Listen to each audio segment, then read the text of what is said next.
Hello again. Many people were alarmed to see the House of Commons voting for a bill which is going to introduce state-sanctioned euthanasia to Britain, and they wonder how matters have come to such a pass. Doctors in this country for many years used to, as they put it, ease the passing of terminally ill patients in great pain by giving additional doses of morphine and so on.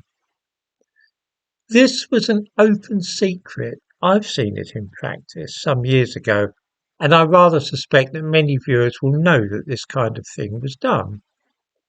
Nobody spoke of it, as it was simply felt kinder than to leave somebody struggling for breath in dreadful pain when the person would die soon anyway.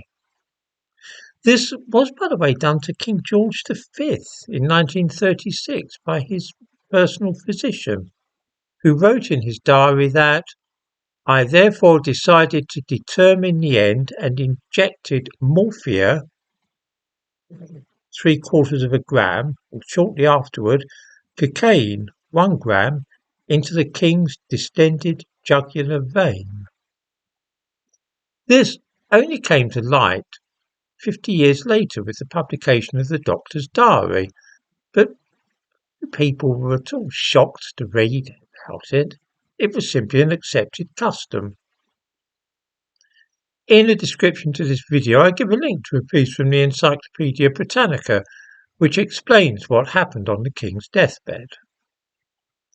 So, if this informal system worked so well for so many years, why do we now need to pass a law allowing for such things? Surely, if it's been going on since before the Second World War and even the King was allowed to die more easily in this way, we could just carry on with it now. Alas, no, because doctors rather gave up on this kind of thing about a month after the celebration of the millennium in January 2000. What happened at that time to bring an end to the practice of doctors easing the passing of the terminally ill? Well, that would be the conviction of Dr. Harold Shipman for murdering 15 of his elderly patients by injecting them with morphine. Now, I'm bound to say I've always had a bit of a soft spot for Dr. Shipman. I am, of course, well aware that mass murder and serial killing are both ethically wrong, but one has to have some sympathy for a man like that, whose line of work brought him into constant contact with a lot of moany old folk. It would drive anybody nuts, and although it was very ill-natured and wrong of him to start massacring his patients in that way, one can quite understand why he did it. Even people who have only one old person whom they are obliged to look after and visit constantly can probably understand why Harold Shipman cracked at last. I rather think that many people who are trapped into a coercive and dysfunctional relationship with some aged parent who needs to be checked up on every day and whose needs must be tended to would be inclined to welcome a visit from somebody like Harold Shipman. You can imagine their guilty excitement at the thought that at last they will be rid of the cantankerous old nuisance who has made their life a burden for so long. Come on, Mum, they'd say impatiently. Roll up your sleeve. Dr. Shipman's a very busy man and he's come all this way to give you one of his special strengthening injections. Anyway, I digress.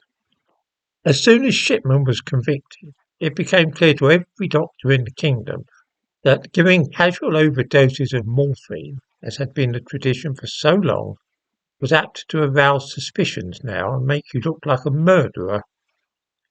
Harold Shipman spoiled the game for those whose motives were strictly humanitarian, and from that time onward, easing the passing of the terminally ill with an extra shot of morphine was definitely something to be avoided, lest it land one in the dock at the Old Bailey.